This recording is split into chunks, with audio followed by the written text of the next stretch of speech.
Di Provinsi Lampung ini kan usia produktifnya itu 70% atau 6,9 juta. Sebenarnya itu kan namanya juga demografi. Berarti kan penduduknya. Ya kan? Nah ini memang semestinya memang sudah siapkan sejak lalu. Halo Tribuners, jumpa lagi bersama saya Mutiara dalam tayangan Mata Lokal Memilih di Tribun Lampung. Seperti biasa Tribuners, kalau Mata Lokal Memilih Lampung ini akan selalu menghadirkan narasumber yang akan berbincang bersama dengan Mutiara di studio Tribun Lampung tercinta. Dan di pagi hari yang cerah ini kita sudah kedatangan narasumber kita, ini selaku tokoh politik dari Partai PKS Lampung, ada Bang Hantoni Hasan. Halo Bang Hantoni. Ya. Gimana kabarnya hari ini Bang Hantoni? Alhamdulillah, sehat. Nah, sibuk ngapain aja di belakangan ini, Bang? Ya, ini masa kampanye, sibuk kampanye, sosialisasi, tapi saya lebih banyak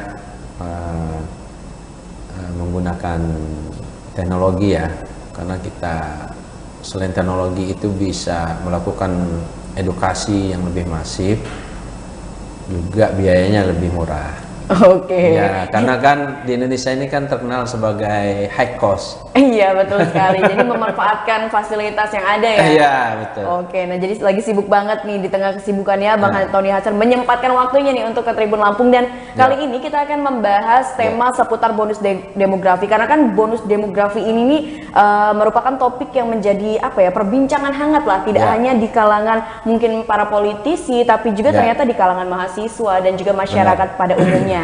Nah, seperti kita ketahui Indonesia ini akan menghadapi bonus demografi pada tahun 2045, di mana katanya nih 70% penduduk Indonesia ini rata-rata berada di usia yang produktif, Bang. Tapi kan sebenarnya nih ya, kalau misalkan kita berbicara tentang bonus demografi ini tentunya akan ada hal positif dan negatif sebagai dampaknya. Tapi sebenarnya apa sih Bang upaya yang harus dilakukan pemerintah untuk menghadapi tahun 2045 di mana bonus demografi ini akan didapatkanlah oleh Indonesia?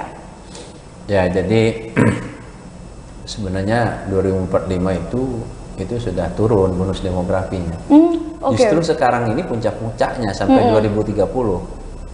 Kalau kasus Lampung kan sekarang ini kan usia produktif di Provinsi Lampung itu dari 9,1 juta sekian penduduk Lampung, itu 6,9 juta itu atau sekitar 70,31% itu berada pada usia produktif.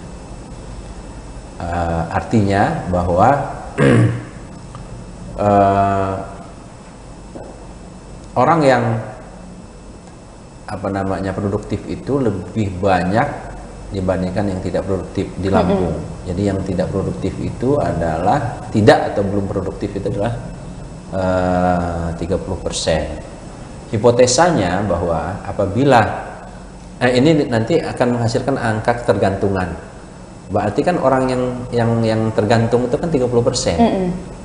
Nah, itu kalau angka tergantungan itu di bawah 50%, itu sebenarnya adalah menunjukkan di sebuah negara itu sedang terjadi bonus demografi, karena orang yang usia produktif lebih tinggi daripada yang tidak produktif, sehingga angka ketergantungan itu lebih kecil. Iya, lebih kecil, betul. Lebih kecil. Kita bayangkan seperti misalnya dalam sebuah rumah tangga, ada 10 anggota keluarga, 2 orang anak-anak usia di bawah umur, kemudian misalnya tinggal 1 orang tuanya yang sudah di atas 65 tahun.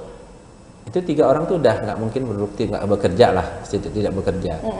Tetapi ada 7 orang yang usia produktif, maka angka tergantungan itu 30%.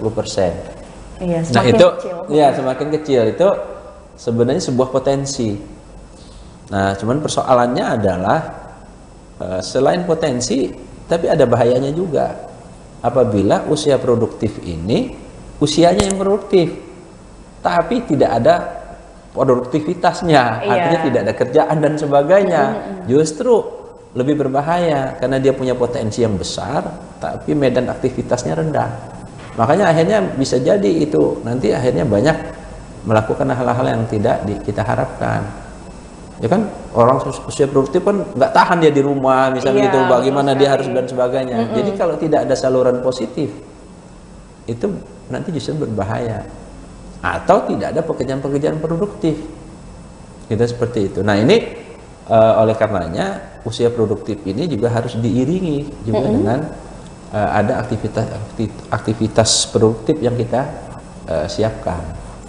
Nah itu persoalannya. Nah, berbicara tentang aktivitas produktif yang memang harus disiapkan. Nah, seperti apa nih kira-kira bentuknya Bang Antoni? Nah, jadi kan begini, secara ringkasnya kan ini pasti dikaitkan dengan kesejahteraan. Seperti yang sudah kita pernah bicara kemarin ya, kalau masalah tentang lapangan pekerjaan ya. Saya ulang lagi, di Provinsi Lampung ini kan usia produktifnya itu 70% atau 6,9 juta. Ya kan, berarti kan sebenarnya hanya 2,2 juta dong yang menurut kita yang kira-kira yang tidak produktif atau bukan usia kerja. Tapi ternyata kita dapatkan angka dari usia kerja yang 69 juta itu angkatan kerjanya cuma 5 juta, bukan angkatan kerja 1,9 juta. Berarti itu sudah terkurangi. Artinya begini, dari 6,9 juta yang usia produktif itu bukan angkatan kerja, sudah hampir 2 juta. Artinya dia tidak bekerja karena bukan angkatan kerja, mungkin masih sekolah dan sebagainya walaupun usia produktif. Nah, kalau kita bicara walaupun usia produktif tapi karena dia bukan angkatan kerja dan tidak kerja, berarti dalam konteks produktifnya dia tidak produktif. Iya, betul. Usianya aja yang usia produktif. Ya kan, gitu kan? Betul kan? Nah, berarti ini sudah bertambah, berarti usia tidak produktif itu sebenarnya adalah ya bukan yang tidak produktif, bukan usia tidak produktif. Usia tadi kan sudah jelas. Yang tidak produktif itu angkanya adalah 4,3 juta penduduk Lampung itu sebenarnya, karena dia tidak bekerja, karena bukan angkatan kerja. Artinya jumlahnya tinggi. Ditambah lagi yang angkatan kerja itu tidak semuanya kerja, ada yang nganggur juga. Jumlahnya 209.000 yang 11, sekian itu penganggurannya ya gitu. Kalau kita melihat dari angka pengangguran memang kecil. Tapi kalau kita bicara yang tidak produktif dari penduduk Lampung ini besar.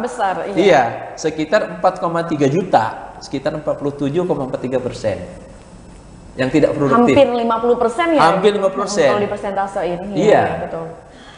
Sehingga berarti ada potensi bonus demografi itu yang 70% itu sebenarnya sudah tergerus sekitar 13%. Nah, kemudian yang menarik juga dari angkatan kerja yang 5 juta sekian itu, kan yang kerja 4 juta, yang nganggur 209.000. Nah, 4 juta 700 atau 800.000 lah kita bulatkan saja itu, ternyata yang bekerja penuh hanya 2.800.000. Jadi hampir 2 juta itu tidak bekerja penuh, bekerja paruh waktu. Iya, betul. Atau setengah menganggur. Nah, ini kan persoalan juga. Jadi kalau kita lihat di sini sebenarnya yang produktif penuh itu, ya penduduk Lampung ini itu hanya sekitar 35%. Yang produktif penuh. Benar-benar produktif penuh. Iya, dari usia produktif. Seperti itu.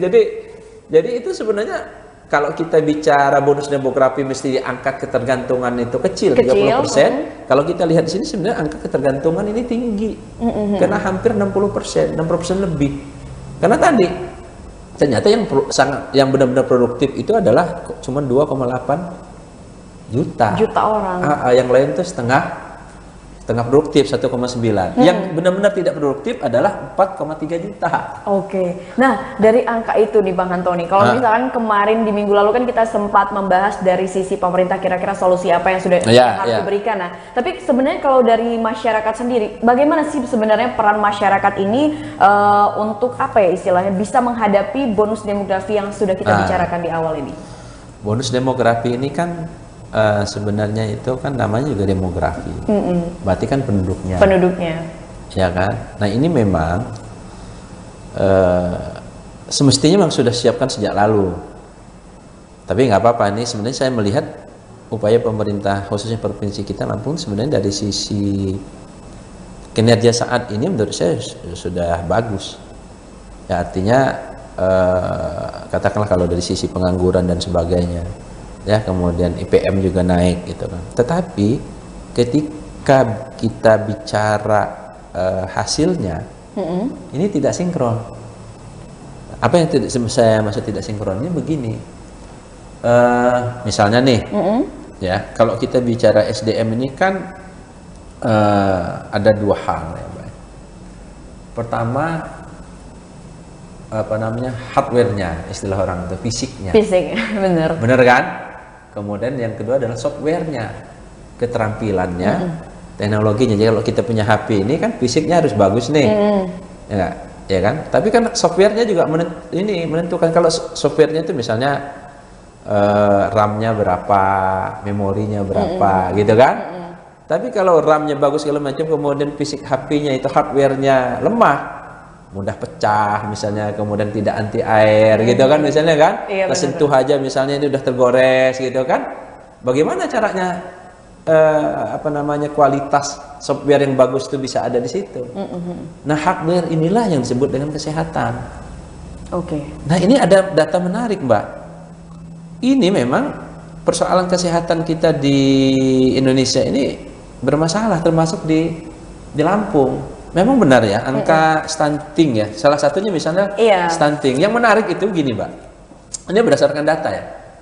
Ini 54% pekerja Indonesia itu saat ini ya, itu masa kecilnya mengalami stunting. 54%. Kemudian 51% itu lulusan SD. Bisa dipahami, usianya produktif tapi berarti kualitasnya rendah. Iya kan? Nah, oleh karena itulah sebabnya itu yang menunjukkan mengapa walaupun kita usia produktif ini tinggi, tetapi ketika dia kualitasnya lemah, ini yang menyebabkan banyak yang nganggur ya, gitu kan? Kemudian tidak cukup lah untuk mensejahterakan dirinya dan masyarakat. Nah, misalnya ini, kalau untuk kasus kita di Provinsi Lampung, ya sebenarnya sih kalau kita bukan berpretensi nyalahkan siapa-siapa, kan ini memang udah lalu ya. Ini kan saya dapat data nih, Mbak. Stunting memang saat ini, alhamdulillah, Provinsi Lampung itu sangat bagus. Berdasarkan angka. Karena tahun 2022, 2023 ini berarti tidak 2022 datanya sudah tinggal 15,3% orang yang kena stunting. Ya, tetapi Mbak, tahun 2013 itu stunting itu 42,64%. Hampir setengahnya. Iya, yang lahir pada balita pada waktu itu. Kan sekarang 2023. Berarti mereka ini usia 20 tahun. Berarti yang usia 20 tahun hari ini itu dulunya 42% mereka itu stunting loh. Iya benar. Iya kan, benar nggak? Kalau misalkan kita merujuk kepada data yang disebutkan oleh Mas Antoni, ada belum lagi tahun berapanya itu berapa stuntingnya, kalau kita kumpulkan berarti banyak. Sementara kalau kita bicara stunting itu adalah yang disebut dengan stunting ini adalah sebenarnya kalau cirinya adalah misalnya berat badan, kemudian tinggi badan, secara fisik. Iya, secara fisik gitu kan. Tapi sebenarnya pada hakikatnya mereka ini adalah kekurangan gizi kritis yang sangat nanti berpengaruh terhadap IQ-nya, gitu kan, terhadap kesehatan berikutnya. Mereka tuh rentan sakit dan sebagainya gitu. Akhirnya bicara tentang kesempatan kerja, sekolahnya gimana kalau IQ-nya rendah, ya kan? Iya betul. Kemudian keterampilannya seperti apa? Karena nanti pada akhirnya akan berpengaruh terhadap kualitas hidup, akan berpengaruh terhadap kualitas pendidikan dia. Nah ini persoalan. Jadi kita bicara SDM kan hardware sama software tadi kan? Iya betul sekali. Jadi kalau hardware-nya ini memang sudah bermasalah sejak awal, software apapun yang mau kita masukkan kan ya nggak kuat hardware-nya. Ibarat kata tadi HP tadi kuat gitu saya. Gitu, makanya kan istilah orang sekarang ini kan jangan lo itu hanya bagus casing aja, tapi pulsanya harus cukup, RAM juga harus cukup gitu kan. Tapi kalau RAM-nya cukup, pulsanya cukup, kalau casingnya juga nggak bagus misalnya, mudah rusak gitu kan, nggak berguna juga tuh pulsa sama RAM itu di dalam itu. Terpaksa harus ganti casing kan. Tapi manusia kan nggak bisa ganti casing, Mbak. Nah ini persoalan, jadi sehingga persoalan SDM kita bicara bagaimana kita menyiapkan SDM ini adalah yang sekarang sudah terjadi karena itu adalah beban masa lalu. Tapi oleh karena itu sekarang ini saya kira yang sudah dilakukan muda sangat bagus bicara menurunkan stunting sudah sangat kecil ya di 15,2 ya, berarti dari sisi itu sudah bagus, tapi persoalannya ini kan baru hardware-nya. Berarti software-nya harus diperbaiki juga supaya nanti 2045 itu tidak terulang lagi. Hal yang sama. Hal sama yang terjadi pada hari ini. Betul. Usia produktif 70%, ternyata yang produktif itu ya itu hanya sekitar 35%. Iya. Kan gitu. Nah, supaya ini tidak terulang, karena kalau yang sekarang ini kan berarti beban masa lalu.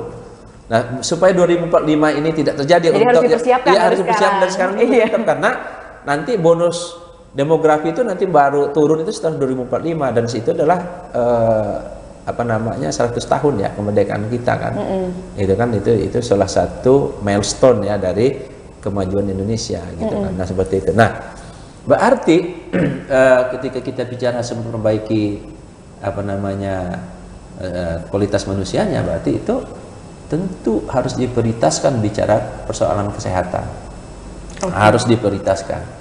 Kemudian yang kedua adalah berarti harus diperbaiki kualitas pendidikan kita.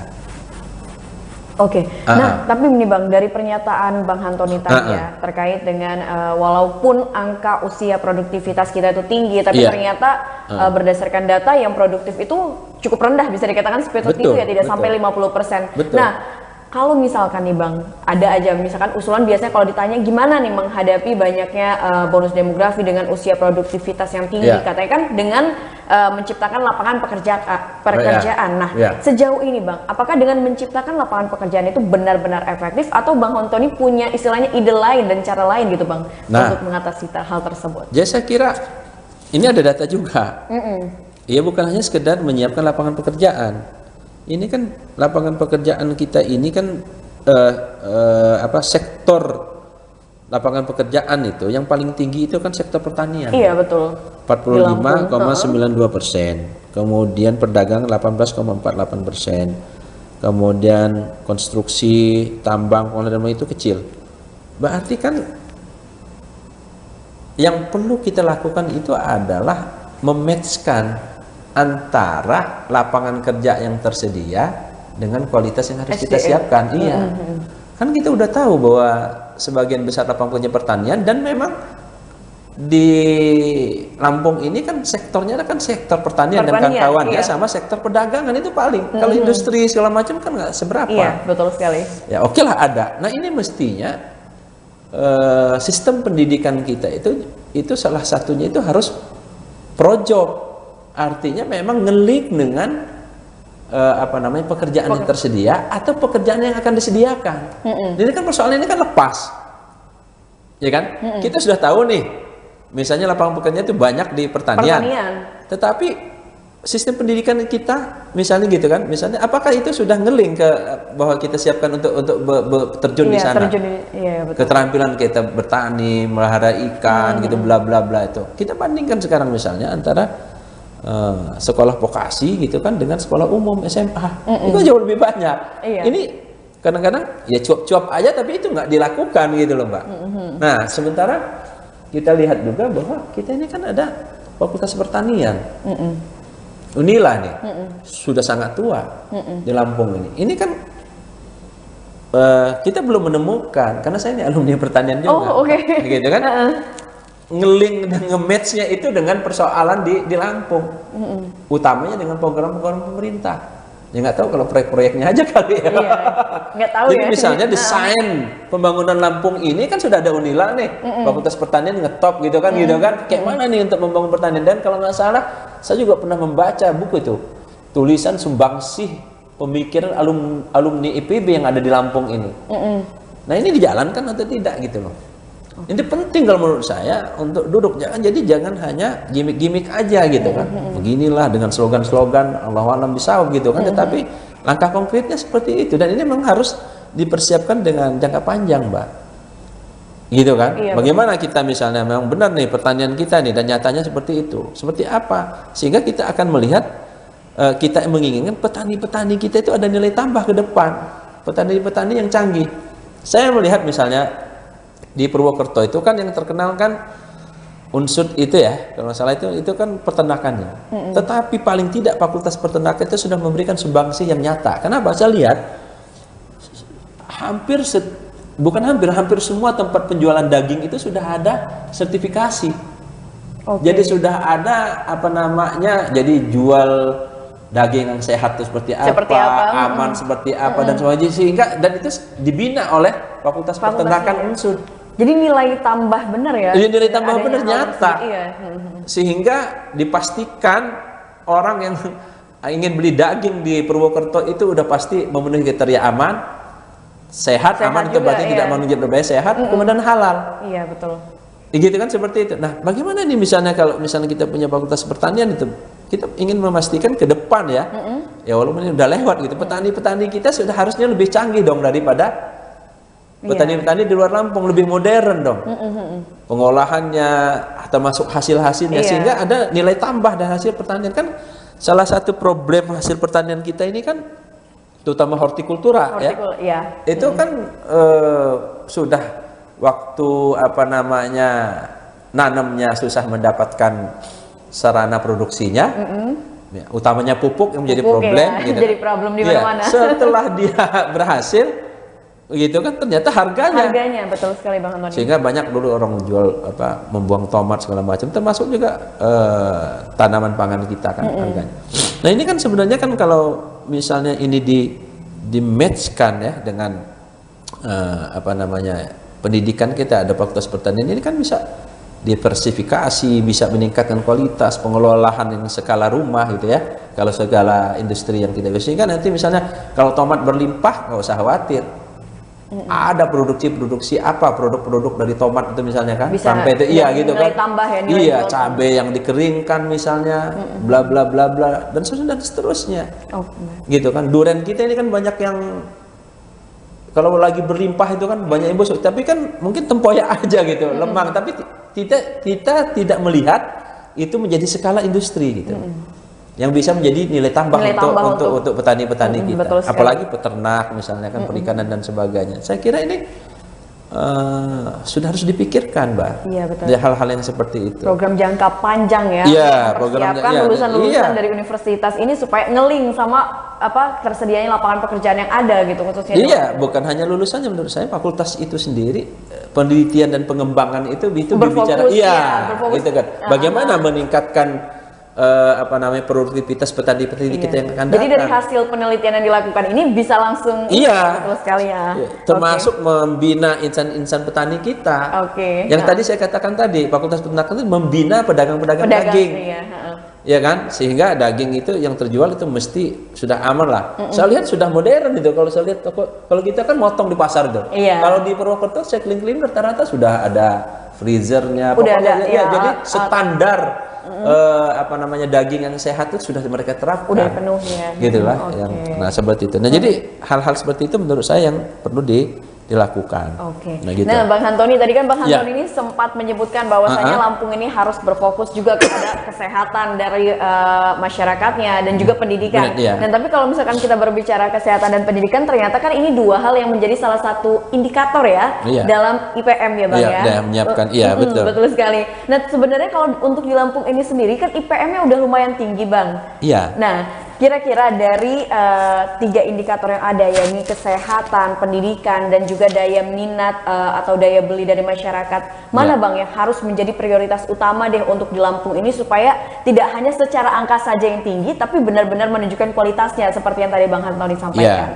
Memang kalau dikategorikan berdasarkan kriteria IPM itu tinggi, tapi kita ini terendah di Sumatera. Ya, sekarang ini kan IPM-nya 71,15.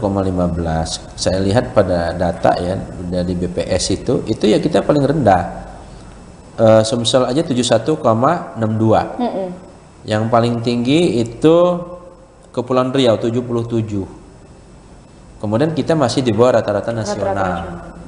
IPM. Jadi kalau saya sih sebenarnya melihatnya sudah bagus, tetapi tidak cukup untuk menyelesaikan masalah. Artinya kalau kita bandingkan, ya kita kan bagusnya mengukurnya, selain kita mengukur dengan diri sendiri juga harus mengukur dengan orang lain dong. Betul. Ya kalau kita misalnya naiknya 0,5, orang naiknya 0,10 atau naiknya 1 digit, ya kita kalah. Ya kan gitu. Jadi ngebandingkannya itu menurut saya yang fair itu bukan hanya dengan capaian kita yang lalu, tapi juga adalah kalau kita anggap ya dengan entitas yang lain. Karena kita hidup ini kan bukan untuk diri kita membandingkan diri kita sendiri. Ya misalnya begini, ya alhamdulillah penghasilan saya naik gitu kan, misalnya dari 1 juta menjadi 1,5 juta. Tapi orang naiknya dari 1 juta jadi 2 juta, harga-harga mahal gitu misalnya itu kan. Jadi saya kira statistik ini harus kita kembalikan kepada esensinya. Untuk mencari solusi dan untuk memprediksi ke depan seperti apa. Bukan statistik ini dimainkan. Oh saya udah naik loh, udah gini loh, udah naik. Walaupun 0,0 diklaim gitu kan. Yang penting jangan turun gitu kan. Kalaupun turun yang ngeles lagi kan, kena apa gitu. Ini kan statistik, ini kan alat ukur untuk mendorong kita. Misalnya satu contoh misalnya, ini kan kita bicara SDM secara agak lebih global dulu Mbak ya, misalnya nih. Misalnya setiap periodik itu ada yang namanya PISA. PISA itu Program for International Student Assessment. Jadi untuk melihat kemampuan pelajar-pelajar seluruh dunia. Walaupun tidak seluruh negara ikut. Misalnya sekarang ini sekitar 86 negara. Mereka ingin mengukur itu sejauh mana kemampuan siswa-siswa seluruh negara anggotanya yang usia 15 tahun. Dalam 3 bidang, matematik, sains, dan membaca. Ternyata kemampuan membaca pelajar Indonesia usia 15 tahun itu rendah, level 2-3 aja. Sementara levelnya harusnya 5-6 kalau yang sangat bagus. Termasuk matematiknya rendah, di bawah 400, 379. Artinya contohnya misalnya di level 2 itu adalah level 2 aja semestinya begini Mbak. Kalau kita bicara mata uang rupiah, ya misalnya 1.000 rupiah atau 10.000 rupiah, itu tanpa instruksi, kalau dia belajar matematik itu dia mestinya sudah bisa mengatakan 10.000 rupiah itu berapa dolar.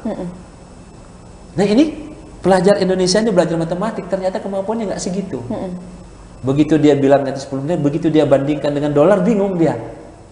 Gitu Mbak. Itu yang level 2 ini pun itu hanya 18% pelajar Indonesia itu. Yang level 2. Level 2, sisanya? 82% itu di bawah level 2. Tidak masuk kategori apapun. Artinya apa?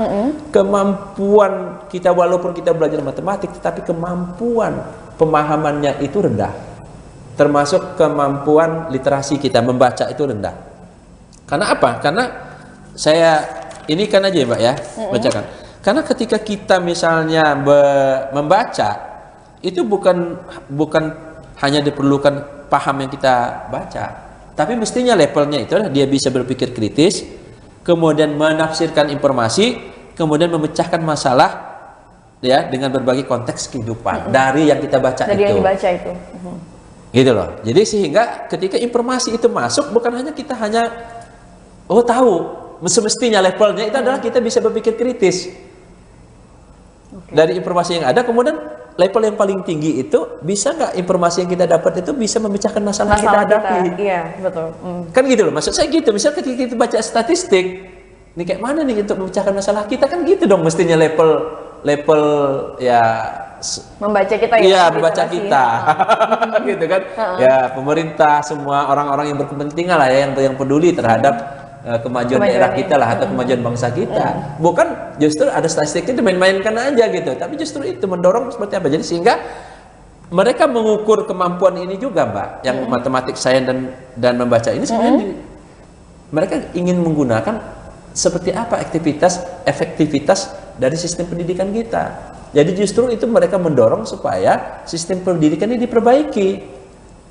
Jangan main statistik, misalnya kita udah alhamdulillah naik jadi 400, lumayan dari kemarin, enggak kayak gitu. Gitu kan? Iya, betul. Ya kan gitu kan? Karena level yang mau kita naikkan itu adalah pada hakikatnya itu nanti akan mempengaruhi kualitas kehidupan mereka. Sehingga nanti kita berharap apapun informasi yang masuk ke kita, karena ini banyak nih sekarang informasi pengetahuan dan sebagainya, termasuk informasi politik misalnya saat ini. Bagaimana dia memahami informasi itu, berpikir kritis, dan bagaimana dia menginterpretasi sehingga dia bermanfaat untuk dirinya, baik sekarang maupun yang akan datang. Nah ini yang lemah sekarang Mbak. Misalnya informasi nih calon-calon nih, misalnya sekarang nih kita larikan politik gitu kan. Sekarang kan lebih senang gemoy gitu, misalnya apa gimmick-gimmick turun ke gorong-gorong gitu kan, padahal informasi itu kan perlu dia harus berpikir kritis, apa hubungannya, ya kan, apa kemanfaatannya bagi kehidupan saya, kan gitu loh mestinya Mbak. Tetapi kan kadang-kadang pemimpin kita lebih senang memanfaatkan situasi itu daripada memperbaikinya. Oke. Nah itu kan jadi persoalan Mbak. Nah ini yang sebenarnya kita harapkan. Jadi kita bukan sekedar mengevaluasi untuk menjatuhkan apa orang, enggak kayak gitu dong maksudnya. Kita ini bicara statistik, bicara apa dan sebagainya. Itu bagaimana solusinya ke depan. Gitu loh Mbak. Nah makanya kalau kita bicara angka-angka ini, ya saya harapkan ini menjadi pemikiran kita secara holistik. Gimana nih? Ya kan? Ternyata oke, IPM naik. Walaupun masih kalau dibandingkan dengan daerah lain rendah. Ya bayangkan Mbak, itu saya baca nih ya, kita ini kan senang nih, dapat sekarang nih 71,15, udah tinggi. Tetapi itu sudah dicapai oleh Bali tahun 2013. Bali itu 2013 itu sudah 72,09. Apa artinya? 10 tahun yang lalu. Tertinggal itu jatuh. Iya kan 2013. Sekarang kan 2023, 20 tahun dong Mbak. 10. Kan 2023, itu kan 2013. Oh ya ini 10 tahun berarti kita ini ketinggalan dari Bali 10 tahun. 10 tahun tertinggal.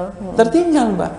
Nah gitu loh. Jadi kita mikir ya kita harus ngejar kan mestinya. Kalau enggak kan sekarang Bali udah tinggi lagi gitu loh misalnya. Betul. Jadi intinya jangan berbangga dengan angka yang tinggi, tapi harus gitu lebih loh. pada evaluasi ini gimana caranya bisa lebih dan lebih gitu. Betul, ya. karena kan kita ini kan hidup entitasnya kan bukan hanya Lampung dengan Lampung, dengan diri kita sendiri. Kita kan hidup ibarat kita bertetangga, gitu kan segala macam gitu kan, gitu loh Mbak. Nggak bisa dong kita kalau wah seneng kita penghasilan tidak dikit udah naik nih. Tapi tetangga kita naiknya jauh lebih tinggi. Berarti kan daya saing kita rendah. Otomatis kan. Nah itu loh Mbak. Itu jadi yang maksud saya ini adalah mengapa kita mengungkap ini adalah untuk bagaimana supaya apa namanya angka-angka statistik ini menjadi perbaikan untuk menjadi apa namanya perbaikan yang signifikan sehingga bermanfaat. Ya kayak tadi kan angka-angka usia produktif alhamdulillah pengangguran turun, tapi tidak cukup. Turunnya itu tidak cukup loh Mbak, karena ternyata yang tidak bekerja itu masih sangat banyak. Yang tidak produktif itu, usia produktif tapi tidak produktif itu sudah sekitar 4,3 juta loh Mbak. Benar sekali ya Bang. Gitu, jadi membuka lah istilahnya statistik itu ya gunanya untuk sebagai tolak ukur tadi ya. Nah Bang Antoni balik lagi nih ke soal bonus demografi. Ini kan bilangnya bahwasannya memang pertambahan penduduk ini kadang kan setiap daerah nggak seimbang ya Bang. Bahkan mungkin di salah satu kabupaten ini numpuk banget, tapi di kabupaten atau kota lain ternyata masih banyak lahan yang kosong lah istilahnya. Apakah Bang sebenarnya perlu ada pemekaran wilayah untuk mengurai pertambahan penduduk biar bisa istilahnya lebih fokus nih untuk mensejahterakan masyarakatnya dan meningkatkan kualitas masyarakat. Jadi inilah kadang-kadang kita perlu benar-benar duduk ya, jangan sampai karena persoalan politik mau salah mau benar pokoknya kita dukung aja. Ya saya sebenarnya setuju dengan pendapatnya Pak Anies. Dengan dana sekian itu loh membangun IKN itu kalau menurut saya itu bisa digunakan untuk pemerataan di 15 kota atau 14 kalau beliau-beliau gitu kan, kan gitu kan. Nah ini penting dengan kasus ini. Itu loh Mbak. Jadi memang ada namanya kalau kita ingin ya, kalau saya sih sebenarnya sudah banyak diterapkan daerah lain asal kita mau. Namanya pembangunan berbasis potensi. Jadi misalnya ini sudah pernah saya ungkap tapi nggak tahu saya ini kan sekarang. Jadi misalnya kan kita ini di daerah di provinsi Lampung ini kan sebenarnya kan potensi daerahnya masing-masing. Kalau saya sih mendingan potensinya kita angkat ke kabupaten aja lah. Kalau potensinya per desa yang nggak kuat kita ngurusin per desa itu. Sementara gitu kan nanti urusan kabupaten lah. Misalnya provinsi kalau menurut saya. Misalnya Pesawaran itu kan sudah jelas potensinya itu adalah misalnya di pertanian dan bahari. Ya kan ada produk pertanian coklat segala macam dan bahari. Ya, dan itu bahari ini kan ada dua ya, ada potensi wisatanya terutama yang menonjol, kemudian perikanannya. Kalau menurut saya ini kan bisa berbasis itu. Artinya gini, kita minta bagaimana roadmap pengembangan wisata bahari, perikanan dan pertanian di Pesawaran, gitu kan? Ini kita nanti kita kasih insentif. Jadi misalnya provinsi ini kan dananya kan daripada dia ngurusin dinasnya sendiri kan nggak banyak sebenarnya, kan lebih banyak dibantu kabupaten-kabupaten kan, sama dengan pusat lah sebenarnya. Iya. Urusan pusatnya sendiri kan sebenarnya nggak banyak. Cuman duit ditahan-tahan juga sama mereka kan gitu kan. Oh, pokoknya gimana departemen tuh mau punya kegiatan gitu kan. Gitu kan, seolah-olah nggak percaya dengan otonomi daerah, bahkan dengan undang-undang yang baru itu mau ditarik lagi sama mereka kan. Nah, jadi kan kalau kita ingin memajukan provinsi kita, berarti itu apa yang menjadi roadmap. Jadi nanti kita misal share misalnya, tapi tentu diuji dulu apa namanya rencana pembangunan itu benar-benar bisa mensejahterakan masyarakat pesawaran enggak gitu kan. Kalau oke, karena kan kalau pesawaran sejahtera berarti sejahtera Lampung. Kalau tulang bawang sejahtera berarti sejahtera Lampung. Ya jangan dibalik-balik, wah kita ini miskin karena sebenarnya kabupatennya ini sebenarnya kan gitu kan. Tapi kita sendiri tidak signifikan juga kita untuk mengkoordinir minimal gitu pembangunan ini kan. Ya iya gitu kan. Apalagi misalnya justru harus kita kasih share gitu kan, share pemikiran, share anggaran gitu kan. Nah, ini kan bisa dinilai nih. Kalau sudah oke oleh badan yang berkompeten misalnya Bapeda dan sebagainya, ini kita bisa berikan insentif. Misalnya kalian berapa persen? Udah, siapa yang proposal yang paling bagus untuk mensejahterakan masyarakatnya, maka dana dari provinsi itu akan lebih banyak ke sana. Itu loh. Oke, benar. Iya, daripada nggak karuan-karuan. Kita mau nanya kriteria misalnya apa namanya pembangunan itu, dana-dana perhatian kita diberikan pada satu daerah itu apa kriterianya? Kan selama ini kan daudak itu kan hanya bisa potensi penduduk dan sebagainya kan, walaupun sekarang sudah ada lah kadang-kadang bonus tapi dikit-dikit bonusnya, lebih banyak pada usulan kan. Nah misalnya kayak gitu, kemudian misalnya tulang bawang nih misalnya kan, apa sih sebenarnya tulang bawang ini kan, tulang bawang barat tuh ya mungkin kalau tulang bawang barat itu mungkin perikanan darat. Bagaimana caranya mereka mengembangkan perikanan darat itu? Ya, karena selain pertanian, karena kan berat. Misalnya pengangguran di sana tinggi, misalnya gitu kan. Seperti apa ininya gitu kan? Rencana pembangunan mereka gitu kan, jangka menengah, jangka panjang. Itu sebenarnya harus dibicarakan. Jangan bupati, wali kota punya apa namanya RPJMD sendiri, nggak nge-match juga dengan apa yang ada di provinsi. Ya, kan selalu kayak gitu diomongin harus nge-match gitu, itu sebenarnya nggak terjadi loh Mbak. Tidak terjadi. Mestinya duduk nih, ini kan gimana pun kan ini kan kita ingin memajukan provinsi kita, tapi kadang-kadang ego sektoral itu tinggi ya, ego kedaerahan ya. Iya gitu kan, itu seperti apa. Nah gitu kan, misalnya bisa ini kita apakan berbasis potensi daerah itu, misalnya Benar Lampung, apa yang perlu kita kolaborasikan. Nah, termasuk sekarang ini kan apa namanya ada kelimpahan wisatawan kan dari apa namanya dari daerah di atas kita ya, seperti Sumsel dan sebagainya. Sebenarnya itu mesti harus jadi pemikiran dong Mbak. Karena sekarang ini yang dapat limpahnya ya Benar Lampung, Pesawaran aja itu. Lewat aja mereka tulang bawang barat, tulang bawang kasihan juga. Apalagi Kota Bumi sana, Lampung Utara nggak dapat hasil apa-apa itu. Ya kan? Mesti kan dipikirkan nih. Kira-kira misalnya apa? Iya, gitu dinas pariwisatanya seperti apa? Ya duduklah. Karena memang arus itu sudah ada. Tinggal gimana caranya kita ya memanfaatkan dan dibantu bareng-bareng lah. Misalnya jangan dipikirin sama tulang bawang barat sendiri, tulang bawang. Kayak mana nih Mas Uji, tulang bawang kayak mana nih kira-kira? Apa menurut pemikiran kalian? Ayo kita bikin roadmap-nya. 5 tahun yang akan datang itu supaya ini potensi ini kita manfaatkan. Misalnya wisatawan dari Sumbaksel. Itu udah 1 poin. Belum lagi potensi mereka, apalagi perikanan dan sebagainya. Ya memang harus seperti itu Mbak kalau kita mau. Iya, kalau mau maju ya benar. Kalau Lampung mau dikenal lebih dengan benar. Angka-angka ini harus dicermati. Iya, betul. Ya kan? Ya jangan mohon maaf ya, bukan dimainkan apa. Maksudnya angka ini sebenarnya bukan untuk alat ngeles lah sebenarnya. Iya. Benar juga sih. Gitu kan, angka ini oh ini kayak gini ya, oh berarti ini sebenarnya harus perlu kita lakukan gitu kan. Kalau ukur untuk mengatur rencana lebih lagi gitu ke depannya. Tapi sebenarnya kalau Bang Antoni berbicara pemekaran wilayah, setuju nggak sih Bang sebenarnya untuk memperatakan penduduk? Kalau menurut saya pemekaran wilayah itu kan filosofinya itu kan sebenarnya itu adalah pertama daya jangkau layanan. Iya, betul sekali. Kemudian yang kedua itu adalah dalam rangka pemerataan pembangunan. Ya kalau pemekaran yang ditujukan itu sangat setuju saya. Cuman kalau dalam rangka ada raja-raja Ada, baru iya. lagi itu berat kayak sekarang Oke. ini. Jadi, dia berat. melihat dari Iya, tujuannya betul. sendiri gitu ya? Malah nambah beban kan?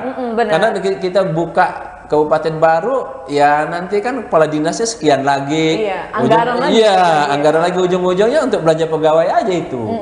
Oke. Iya kan kalau kita lihat kan kalau daerah-daerah kan berat loh Mbak. Misalnya daerah-daerah kita itu misalnya kayak yang saya tahu persis ya, Tulang Bawang, Tulang Barat, Mesuji. Kemudian kan dulu kan pernah Pak Sarudin dibilang dibubarin aja lagi itu, kata jadi gabung lagi itu salah satu kabupaten ya. Kalau kita sebut itu ada pernyataan Pak Sarudin seperti itu ya.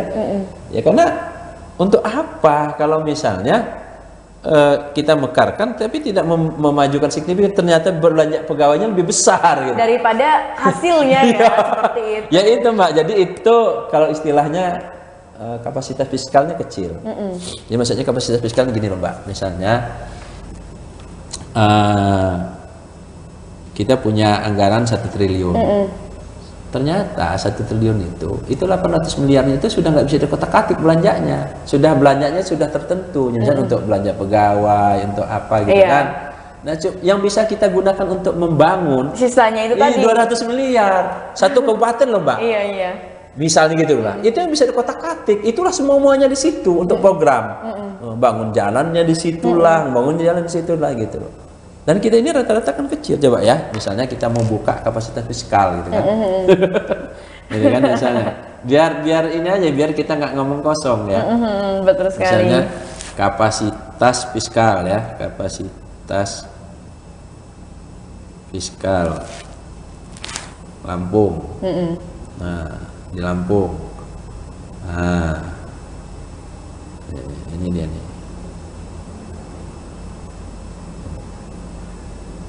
Nah, ini dia nih.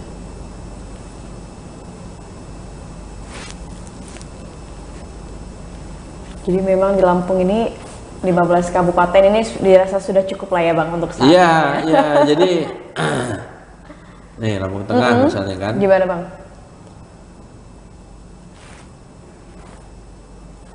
Nah, jadi kalau kita lihat data di sini, ini apa namanya, kapasitas fiskal yang tinggi itu nggak banyak di ini nih, di provinsi dan kabupatennya itu.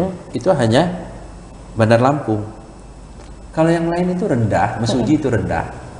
Kemudian yang lain-lain Tulang Bawang itu termasuk rendah. Itu artinya rendah itu Mbak. Artinya mereka itu tidak cukup duit sebenarnya yang bisa mereka katakan kotak-katik untuk membangun. Itu loh Mbak. Itu. Jadi itu perlu dihitung juga, dan ini harus dibantu, ya kan? Dari provinsi atau dari pusat. Kalau mereka nggak dapat bantuan dana itu ya segitulah. Iya, jadi nggak ada. Iya, jadi sehingga maksud saya gini, kita satu keluarga nih, Mbak, gajinya 1 juta, itu 800.000 itu udah nggak bisa kotak-katik karena sudah harus biaya sewa rumah, biaya RSPP. Jadi kalau kita mau mengembangkan keluarga kita, gitu kan, dari usaha ya dari sisa 200.000 itulah supaya meningkat kesejahteraan kita. Ternyata nggak bisa juga karena terlalu sedikit. Terlalu sedikit gitu loh. Makanya kan filosofinya ngutang nggak apa-apa sebenarnya. Kan pemerintah kan kita ngutang nih, tetapi kita ngutang mestinya haruslah bisa meningkatkan kapasitas kita. Kalau ngutang itu nanti untuk bayar utang lagi ya berat gitu loh. Misalnya, misalnya sekarang kita nggak punya duit nih, kita ngutang, tetapi utang itu misalnya 1 juta lagi kita ngutang, tapi utang itu 1 juta itu setelah bayar bunganya, setelah nyicil bisa dapat keuntungan 200.000, sehingga kemampuan kita kan tadi 200 jadi 400. Tapi kalau kita ngutang ternyata kita gunakan untuk konsumtif, sudah kita nyicil lagi 200.000, nambah lagi sehingga 200.000 yang tabungan kita itu untuk nyicil. Iya, betul sekali. Jadi nggak ada untuk pengembangan diri kita. Iya betul. Nah, kira-kira begitulah. Kurang lebih seperti itu. Iya. Jadi sederhananya gitu. Jadi sebenarnya tidak aib sebuah negara, sebuah pemerintah itu ngutang defisit. Tapi persoalannya utang untuk apa? Iya, nah itu utangnya tadi itu dialokasikan kemana? Betul, dan bisa menambah produktivitas nggak? Kalau justru utang itu tidak menambah produktivitas kita, mendingan jangan. Ya akan numpuk utang itu, Mbak. Iya, betul sekali. bangkrut, makanya kan ada negara-negara yang bangkrut. Iya. Nah, gitu loh Mbak. Jadi seperti itulah. Jadi, Wah, seru sekali nih ya obrolan kita hari ini bersama dengan Bang Antoni. Nah, Bang Antoni, kebetulan kita sudah sampai di penghujung acara podcast kita kali ini, dan luar biasa sekali, sudah banyak ya insight-insight yang kita dapatkan ngobrol bersama dengan Bang Antoni. Tentunya obrolan tadi tentunya kita berdasarkan data ya Bang ya, berdasarkan data yang sudah dibaca. Dan Tribuners, semoga dari podcast Mata Lokal Memilih bersama dengan Bang Antoni Hasan ini bisa mendapatkan Tribuners di rumah ini dapat hal baru, wawasan baru juga kan, apalagi terkait dengan pemilu yang akan datang di 2024 tepatnya 14 Februari ya Bang Antoni ya. Nah, Tribuners, mungkin itu saja obrolan kita bersama dalam tayangan podcast Tribun Lampung Mata Lokal Memilih bersama dengan Bang Antoni Hasan. Terima kasih banyak Bang atas waktunya, dan sukses selalu Bang untuk segala aktivitasnya. Amin. Dan juga di pemilu 2024 mendatang. Sukses semua. Saya Mutiara mohon pamit undur diri dan sampai jumpa.